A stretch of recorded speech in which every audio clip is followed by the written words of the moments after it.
I welcome to you to new topic. Its title is remote. So this question is asked by four questions. Number one, 5.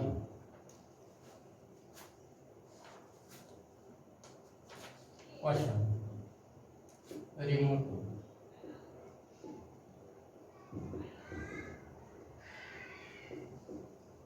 Remove म्हणजे काढून टाकणे.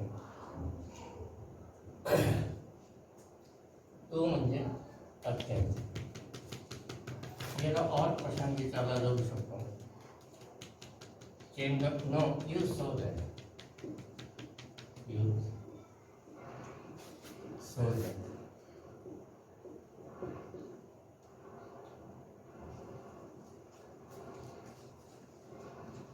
तोच question असा विचारला जाऊ शकतो. Change of clause.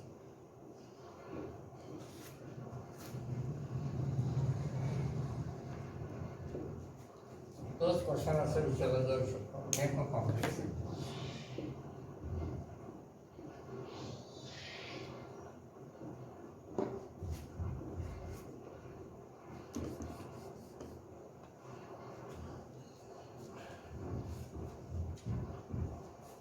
तोच क्वेश्चन असा विचारला जाऊ शकतो.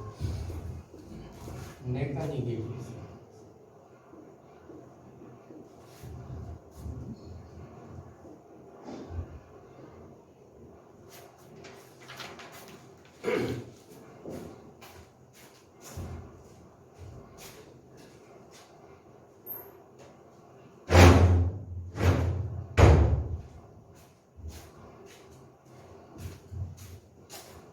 रिमूव्ह काढून टाका टू.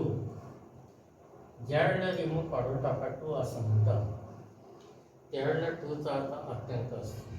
टूला दोन अर्थ असतात. आता मी तुमच्या समोर एक वाक्य लिहितो. He is too fat.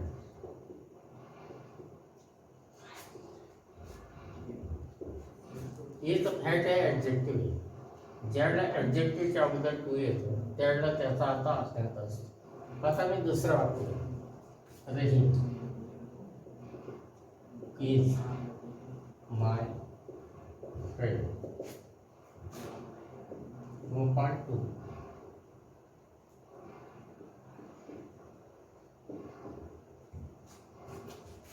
तर विशेषणाच्या अगोदर म्हणजे ॲडजेक्टिव्हच्या अगोदर जर टू आला त्याचा अर्थ अत्यंत असतो. आता ह्या वाक्यात काय आपलं रहीम इज आहे माय माझा फ्रेंड म्हणजे मित्र. गोपाळ टू सुद्धा. ज्यावेळेला अशी रचना येते विशेषणाच्या अगोदर टू येत नाही त्यावेळेला त्याचा अर्थ सुद्धा असा असतो. तर रिमूव्ह टू काढून टाका. तर याच्यामध्ये टू हा अत्यंत या अर्थाने आलेला असतो. दुसरी त्याला जो क्वेश्चन आहे यूज सो दॅट. ज्यावेळेला आपण टू काढतो त्यावेळेला सो दॅट वापरावाच लागतो. म्हणून असा क्वेश्चन विचारणं काय आणि असा क्वेश्चन विचारणं काय एकच. Change of clause. ज्यावेळेला तुम्ही टूचं वाक्य असतं ते सिम्पल सेंटेन्स असतं आणि ज्यावेळेला सो दॅटमध्ये तुम्ही टाकता त्यावेळेला ते कॉम्प्लेक्स सेंटेन्स होऊन जातं. म्हणून इथं म्हटलेलं आहे change of clause. Change of clause टूच्या वाक्यात म्हटलं म्हणजे सो दॅट वापरायचं. पुढे मेक अ सेंटेन्स कॉम्प्लेक्स. आता कॉम्प्लेक्स सेंटेन्स म्हणजे काय?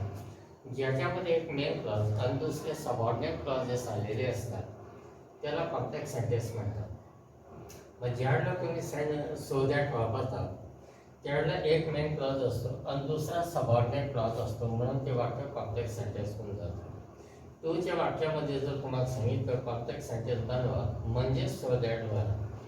Make a sentence negative. टूचं वाक्य हे बाहेरून जर पाहिलं तर अफर्मेटिव्ह असतं. तर ज्यावेळेला तुम्ही सो दॅट वापरता त्यावेळेला तुम्हाला नॉट वापरावं लागतं आणि म्हणून त्या सेंटेन्स निगेटिव्ह होऊन जातं. म्हणून टूच्या वाक्याला जर इथं मेक निगेटिव्ह म्हटलं म्हणजेच आपण सो दॅट वापरायचं. तर याची जे एक्झाम्पल्स आहेत ते आपण घेऊन ते तुम्हाला नीट लक्षात येईल.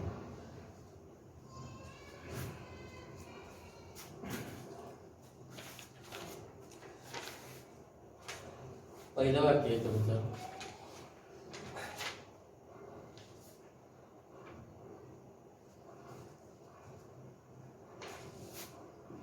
द स्टोन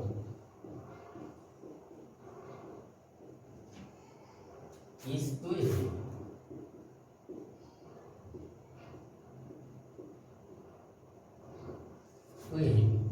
तो पुश आहे असं वाक्य तुम्हाला दिलेलं आहे.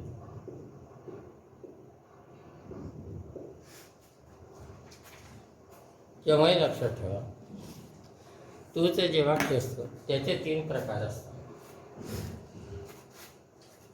मग ते 3 प्रकार कसे असतात? पहिला जो प्रकार असतो ज्याच्यामध्ये पहिल्या वाक्याचा कर्ता दिलेला असतो आणि दुसऱ्या वाक्याचा जो कर्ता असतो तो दिलेला नसतो. पहिल्या वाक्याचा कर्ता हा दुसऱ्या वाक्यामध्ये ऑब्जेक्ट म्हणजे कर्म असतो. मी पुन्हा बोलतो, तूच्या वाक्याचे एकूण 3 प्रकार असतात. त्याच्यातला पहिला प्रकार जो असतो, पहिल्या वाक्याचा कर्ता दुसऱ्या वाक्यामध्ये कर्म बनतो, पण दुसऱ्या वाक्याचा कर्ता दिलेला असतो.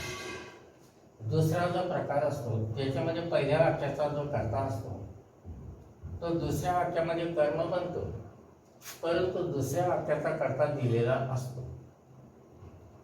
तिसरा जो प्रकार असतो तो पहिल्या वाक्याचा जो कर्ता असतो तो दुसऱ्या वाक्याचा कर्ता असतो, म्हणजे दोन्ही वाक्यांचा कर्ता एकच असतो. आता हे कोणत्या प्रकारचं आहे ते आपण पाहू. द स्टोन दगड इज आहे टू अत्यंत हेवी जड तो पुश ढकलायला आहेड म्हणजे पुढे इथं दिले. मग इथं पूर्ण वाक्य तुमचं हे रिझन कारण आणि हा त्याचा इफेक्ट आहे. पुन्हा द स्टोन दगड इज आहे टू अत्यंत हेवी जड तो पुश ढकलायला आहेड पुढे, म्हणजे तो एवढा जड आहे की त्याला कोणीही पुढे ढकलू शकत नाही. दुसऱ्या वाक्याचा कर्ता इथं दिलेला नाही. मग आता हा जो स्टोन आहे हा अत्यंत हेवी, जो कोणी ढकलणारा आहे तो कशाला ढकले? स्टोन दगडाला ढकलायचा प्रयत्न करेल. मग ज्याच्यावरती क्रिया केली जाते त्याला ऑब्जेक्ट म्हणजे कर्म म्हणतात. मग दुसऱ्या वाक्यामध्ये स्टोन हे ऑब्जेक्ट म्हणजे कर्म बनतं आणि दुसऱ्या वाक्याचा कर्ता दिलेला नाही. याच्यापासून सेकंड सेंटेन्स दुसरं वाक्य आपल्याला तयार करावं. मग तुम्हाला लक्षात येईल, इथं लिहिलं मी द स्टोन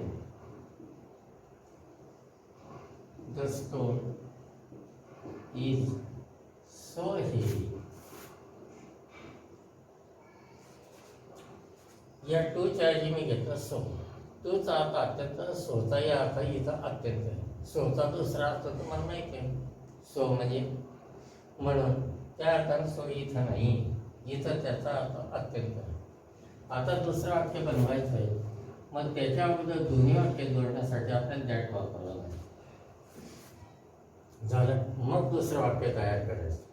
इथं ढकलणारा कोण दिलेला नाही आहे, म्हणून इथं मी नो बडी घेऊ शकतो, नो वन घेऊ शकतो, नंतर नन घेऊ शकतो. येतं लक्षात? तर मी इथं घेतलं नो बडी. मग इकडे लक्षात ठेवा, हे जे वाक्य इज मध्ये प्रेझेंट टेन्स, इकडचं वाक्य जर प्रेझेंट टेन्स मध्ये असेल तर इकडे तुम्हाला कॅनॉट लिहावं आणि नंतर मग हा टू काढावा लागतो. या टूच्या ऐवजी तुम्ही दॅट वापरलेला आहे आणि हे मुख्य क्रियापद इथं बरोबर झालं. मुख्य क्रियापदानंतर कर्म लिहावं लागेल. ते म्हणतात कोण? जो कोणी ढकलणारा असेल तो कशाला ढकले? स्टोन ढकलणं, म्हणजे ढकलण्याची क्रिया स्टोनवरती होती, म्हणून स्टोन हे ऑब्जेक्ट म्हणजे कर्म होतं. पण ते एकदा येऊन गेलेलं आहे म्हणून त्याची द्वितीय इकडे तुम्हाला लिहायला लागेल, कारण कर्म हे नेहमी द्वितीय विभक्तीत असतं. मी इथं उरलं काय तुमचं लागेल. मग आपण हे तुमचं पहिलं वाक्य कारण आणि हे तुमचं परिणामाचं वाक्य. पहिल्या वाक्यात टूच्या ऐवजी सो वापर. याच्यापासून नवीन वाक्य तयार करायचं म्हणून टूच्या जागी मी दॅट वापरतो. इथं करता दिलेलं नव्हता म्हणून नो बडी मी करता घेतला. हे सेंटेन्स प्रेझेंट टेन्स होते म्हणून इथं कॅनॉट लिहिलं. हे जर पास्ट टेन्समध्ये राहिलं असतं ते इथं मी कुड नॉट घेतलं असतं.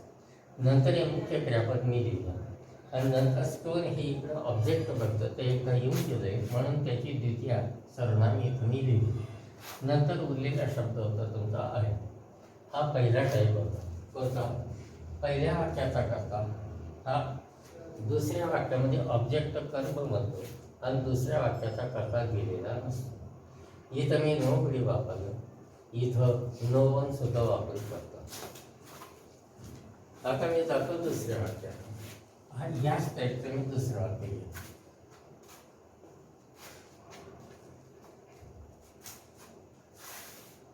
The coffee is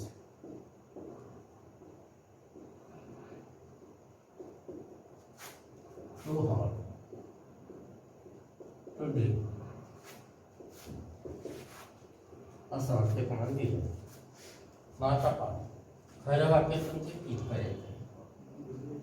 the coffee is to अत्यंत हॉट म्हणजे उष्ण. तो ड्रिंक म्हणजे पिण्याच्या दृष्टीने म्हणजे ती एवढी उष्ण आहे की ती कोणी पिऊ शकत नाही. इथं पिणारा कोण तो करता दिलेला नाही. जो कोणी असेल तो कशावरती पिण्याची क्रिया करेल? कॉफी होते, म्हणून ती दुसऱ्या वाक्यामध्ये ऑब्जेक्ट म्हणजे कर्म होते. मग आता आपण याच्या सो दॅट धरू. इथं मी लिहिलं द, इथं लिहिलं कॉफी, नंतर लिहिलं इज, टूच्या ऐवजी मी घेतलं सो, इथं लिहिलं हॉट. ह्या टूच्या ऐवजी हे दोन्ही टू काढावे लागतात. मी इथं घेतलं दॅट आणि नंतर इथं घेतलं ड्रिंक आणि कॉफीचा सर्व मी इथं आलं तुमचा टी. बरोबर?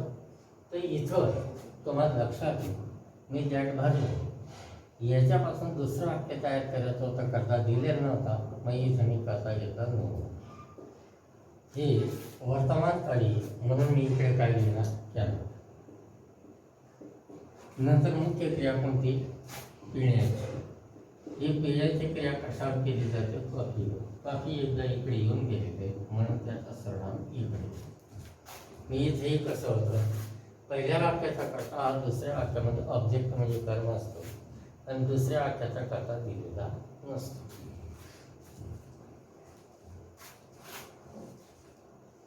मी जातो पुढच्या प्रकारचा सेंटेन्स. पुढच्या प्रकारचा सेंटेन्स असा आहे, तर एक्झाम्पल वास्तू टॉप.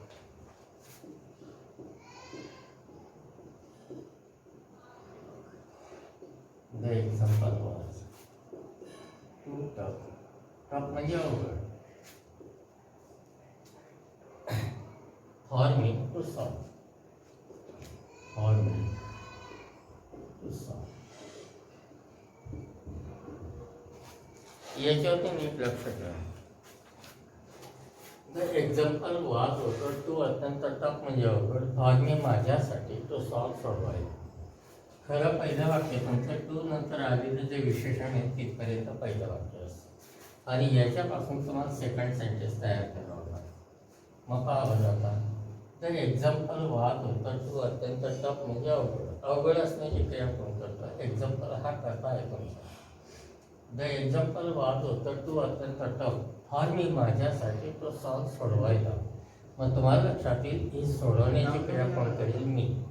म्हणजे दुसऱ्या वाक्याचा करता लिहिलेला आहे. मी काय सोडवेल?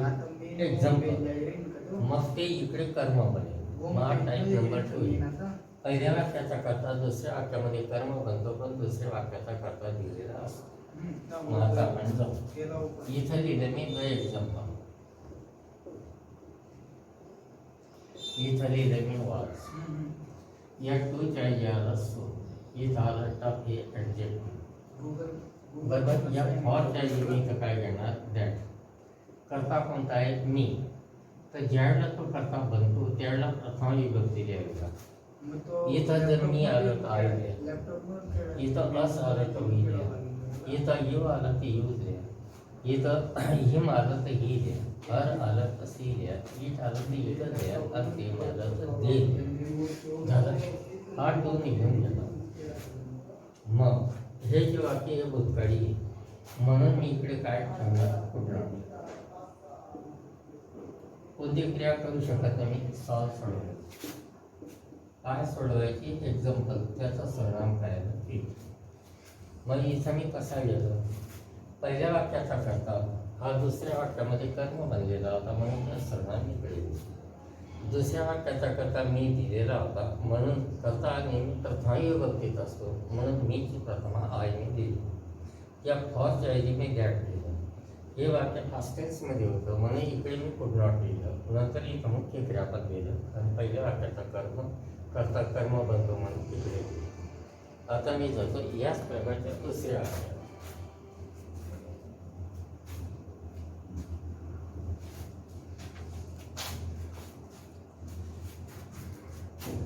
The hill was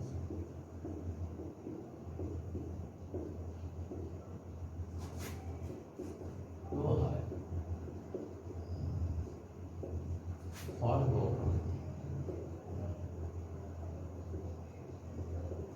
to climb. असं वाक्य म्हणून दिले. ही टेकडी वाद होती, तो अत्यंत हाय उंच, फॉरसाठी गोपालसाठी टू क्लाइंब चढायला. मग उंच असण्याची क्रिया कोण करतं? ही. हे तुमचं ॲडजेक्ट पहिलं वाक्य तुमचं इथपर्यंत. हे याच्यापासून दुसरं वाक्य तुम्हाला तयार करायचं. मग तुम्हाला लक्षात येईल ही उंच असण्याची क्रिया करते. हिला हा सब्जेक्ट करता येईल. फॉर गोपाल टू क्लाइंब चढण्याची क्रिया कोण करतो? गोपाल. म्हणजे इथं दुसऱ्या वाक्याचा करता दिलेला आहे. गोपाल चढण्याची क्रिया कशावर करेल? ही टेकडीवर. म्हणून पहिल्या वाक्याचा करता दुसऱ्या वाक्यामध्ये काय बनेल? कर्म बनेल. त्याचं तुम्हाला सर्वनाम घ्यावं लागेल. मग मी इथं लिहिलं दही, इथं लिहिलं वाच, याच्या आलं तुमचं स्वर, इथं आलं आय, राईट. या फॉरच्या आलं काय, नंतर मी करता घेता गोपाल. हे वाक्य भूतकाळी म्हणून पुढलं. वर्तमान काळी राहिलं असतं तर मी त्यांना लिहिलं असतं, बरोबर. नंतर हा टू गेला, हे फॉर घेऊ, हा टू घेऊ, हे लाईक, बरोबर. आणि हेच सर्वनाम इकडे लिहिलं. तुम्हाला लक्षात येईल इथं दुसऱ्या वाक्याचा कथा सर्वनाम नव्हता, ठेवलेला नव्हता, प्रॉपर नाव नव्हता, विशेष नाव होता, म्हणून मी जसं तसं केलं. इथं कॉमन नाव येऊ नाही तर ठेवलेलं नाव येऊ, ते जसं तसं. पण जर का सर्वनामाची द्वितीय आहे त्याची प्रथमा करून तुम्हाला इथं लिहावं लागेल. मी जातो याच्या तिसऱ्या टप्प्यात.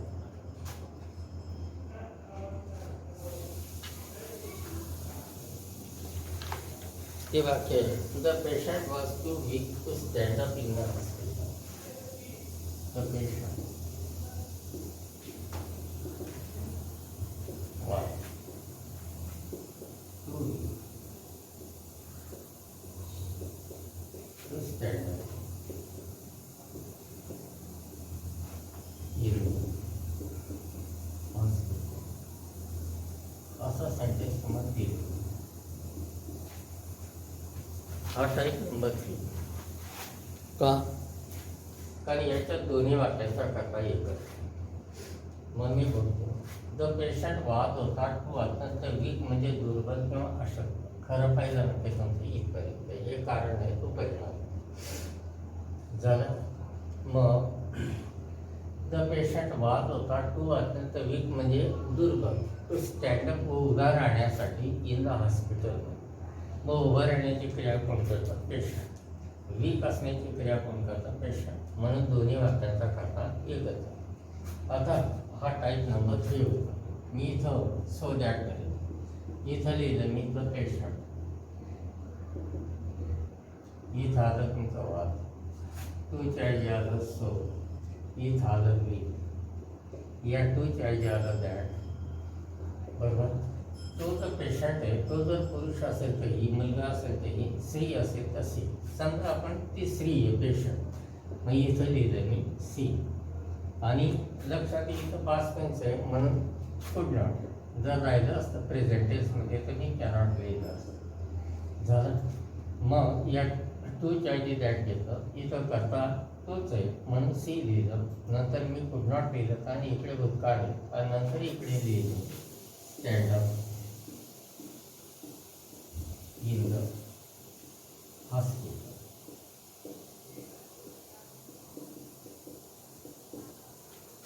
हा कोणता टाईप होता? दोन्ही वाक्यांचा करता एकच. याच टाईपचं दुसरं मी वर्तमान काळी वाक्य घेतो.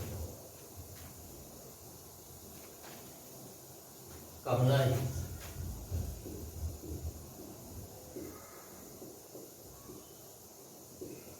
To fat to run fast on the road. असं वाक्य मी लिहिलं. कमला इज ॲट टू अत्यंत फॅट रट्ट टू रन धावायला फास्ट वेगाने ऑन द रोड रस्त्यावर. कमला कशी फॅट, मग पहिलं वाक्य इथपर्यंत येतं. तुम्हाला लक्षात येईल फॅट असण्याची क्रिया कोण करतं? कमला. आणि रस्त्यावरती धावण्याची क्रिया कोण करतं? कमला. म्हणून दोन्ही वाक्यांचा करता एकच आहे. हा टाईप नंबर 3. मग इथं सोजॅट भरताना पहिल्याने कमला, नंतर आलं तुमचं इथे या टूच्या ऐवजी आलं सो, इथं आलं तुमचं फॅट, या टूच्या ऐवजी आलं दॅट. कमला एकदा येऊन गेलेली या क्रियापदाचा करता ते येईल म्हणून इथे मी लिहिलं सी. इथं वर्तमान काळ आहे म्हणून मी इकडे कॅनॉट लिहिलं. मग कमला काय करू शकत नाही? रन धावू शकत नाही फास्ट वेगाने ऑन द.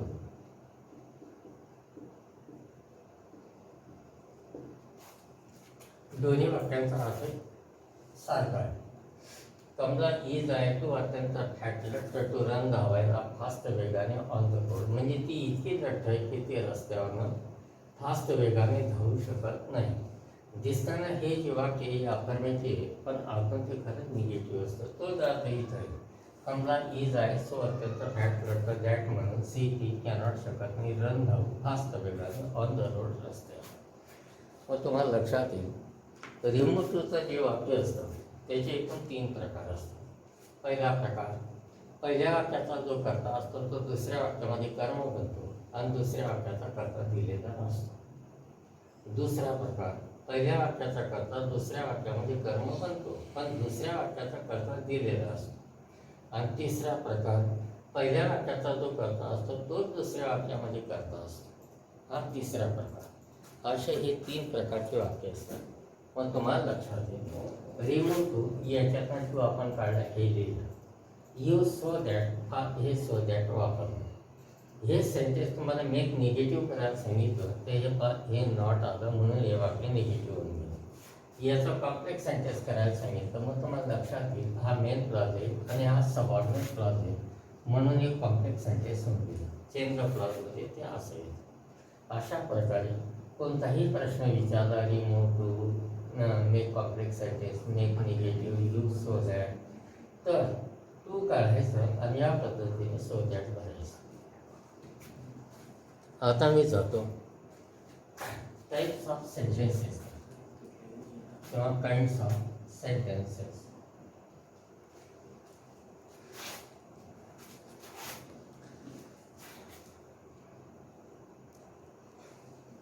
तर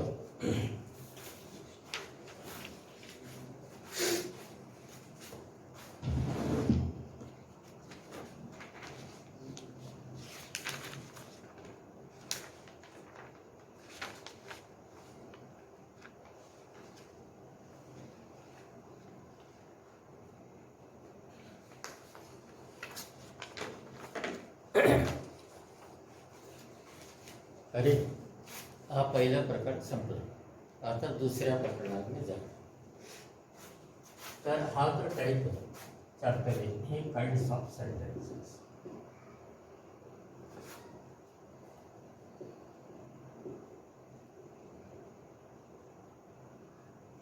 म्हणजे वाक्यांचे प्रकार. पहिला जो प्रकार असतो त्याला आपण असरेटिव्ह सेंटेन्स म्हणतो.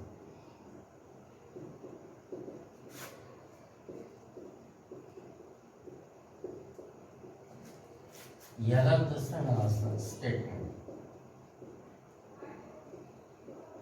याच्यावरती आपण बोलत आहोत. असरेटिव्ह सेंटेन्स याचा मूळ शब्द आहे असर्ट.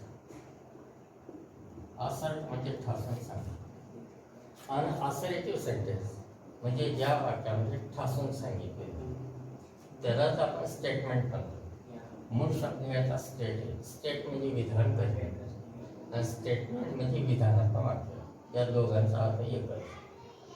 बरोबर. मग असरेटिव्ह सेंटेन्स कशाला म्हणतात, त्याला कसं ओळखायचं? ज्या वाक्यामध्ये विधान केलेलं असतं त्याला असर्टिव्ह सेंटेन्स म्हणतात किंवा स्टेटमेंट असं म्हणतात. मग तुम्ही म्हणणार ओळखायचं कसं? त्याची ओळखण्याची खूप सोपी. जर तिथं क्रिया करणाऱ्या कर्त्यानंतर कर्त्यानुसार क्रियापद आलेलं असेल आणि शेवटी फुलस्टॉप असेल, किंवा जर तिथं कर्मानंतर कर्मानुसार क्रियापदे वापरलेली असतील तर त्यावेळेला आणि त्याच्या शेवटी फुलस्टॉप असेल तेही वाक्य असर्टिव्ह असते. तर मी तुमच्यासमोर 2 वाक्य देईन. मी इथं लिहिलं लता गेट सम लँग्वेज असं वाक्य मी लिहिलं. आणि इथं दुसरं वाक्य लिहिलं मी mangoes are eaten by Lata. इथं लता हिचा सर्वनाम सी आहे. सी नुसार या क्रियापदामध्ये डज घे. जर इथं सीचा लताचा सर्वनाम सी आलं तर ते तृतीयपुरुषी एकच नाही, म्हणून इथं काय आलं? येस, म्हणजे डज आलं. मग हे जे क्रियापद ही या कर्त्यानुसार वापरलेलं. इथं खाण्याची क्रिया लता करते, याच्या शेवटी फुलस्टॉप आहे. मग मी तुम्हाला म्हणतो, जर वाक्याची सुरुवात कर्त्याने असेल आणि कर्त्यानंतर कर्त्यानुसार क्रियापदे वापरलेली असतील हे शेवटी फुलस्टॉप असेल, ते वाक्य आपण ओळखून घ्यायचं असर्टिव्ह सेंटेन्स किंवा स्टेटमेंट. हे पण तेच आहे. Mangoes are eaten by Lata. इथं खाण्याची क्रिया कोण करतं? लता. आणि खाण्याची क्रिया लता कशावर करते? मँगोजवर. हे ऑब्जेक्ट म्हणजे कर्म.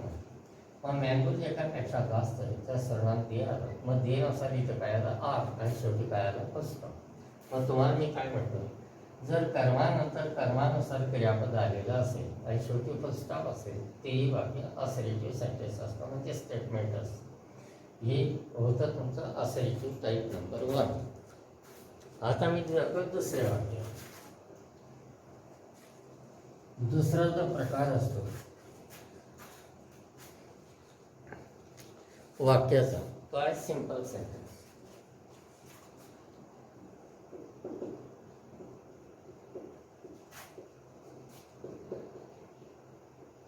याच्या अर्थानुसार जर तुम्ही गेला तर असा तर म्हणणार का?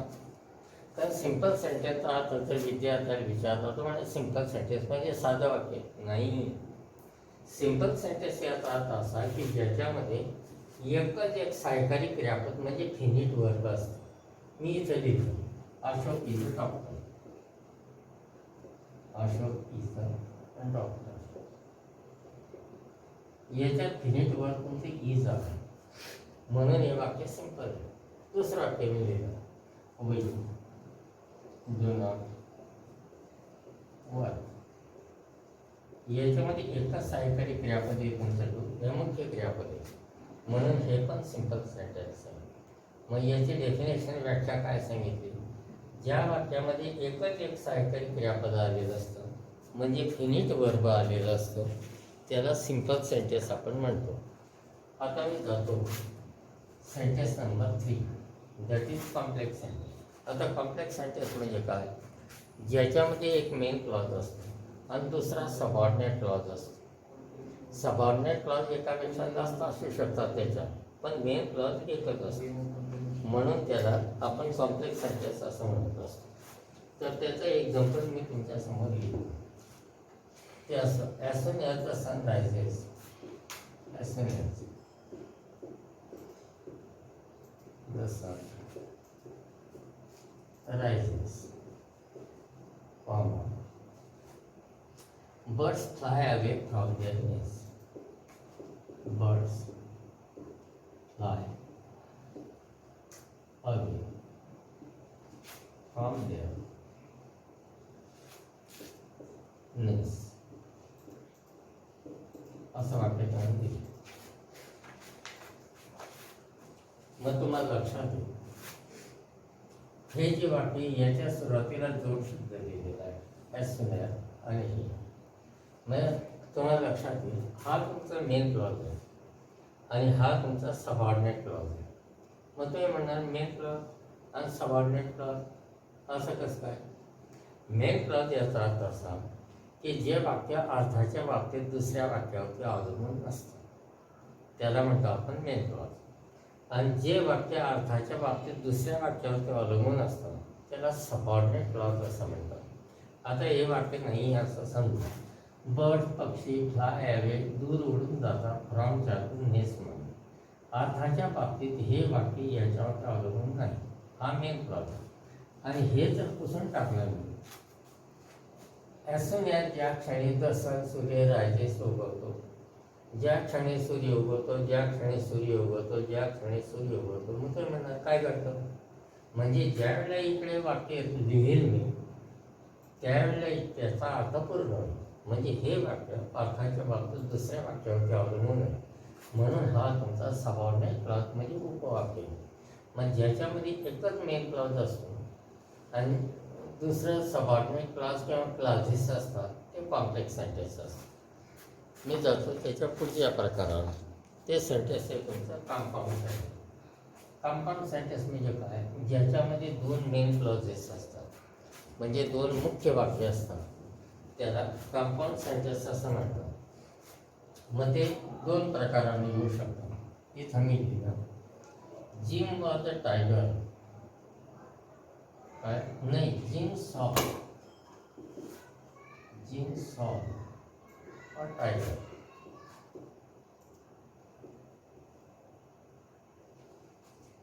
बरोबर. अँड शॉट इट असं वाक्य लिहिलं.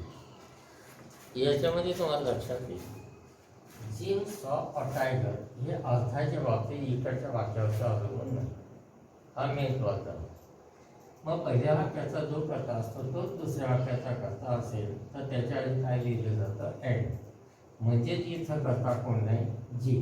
मग इथं लिहिलं मी जी. जीमने शॉर्ट गोळी घातली होती एकट्याला, म्हणजे हे वाक्यसुद्धा मेन क्लॉज घेऊ शकतो. मग ज्या वेळेला दोन्ही वाक्यांचा करता एकच असतो आणि दुसऱ्या वाक्यातील कर्त्याचे जे अँड लिहिलेले असते ते दोन्ही मेन क्लॉजेस असतात, ते कंपाऊंड सेंटेन्स असतात. तर मी जातो पुढच्या प्रकारच्या वाक्यात. ते आहे तुमचं टाईप नंबर 5, इंट्रागेटिव्ह सेंटेन्स.